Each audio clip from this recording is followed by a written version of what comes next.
एक तिहाई मतलब अपनी उम्र से एक तिहाई, यदि वो 30 का है तो उसको एक तिहाई यानी कि 10 साल की लड़की का चयन करना चाहिए शादी के लिए। ठीक है, ये विष्णु पुराण बता रहा है। तो यह मनुस्मृति चैप्टर 9 94। 30 वर्ष का पुरुष 12 वर्ष की सुंदर युवती से विवाह करेगा। 24 वर्ष का पुरुष 8 वर्ष की युवती से, यदि उसके कर्तव्य में बाधा उत्पन्न हो तो वह ऐसा पहले भी कर सकता है।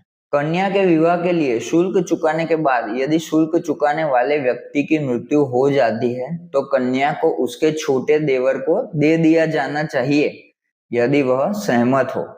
ठीक है, यह है मनुस्मृति 997, सबसे पहले मनु महाराज जो लिख के गए, जो बता के गए। ठीक है, यह स्त्रियों के लिए, इसीलिए दान बोला जाता है। स्त्री एक हमेशा से कॉमोडिटी रही है।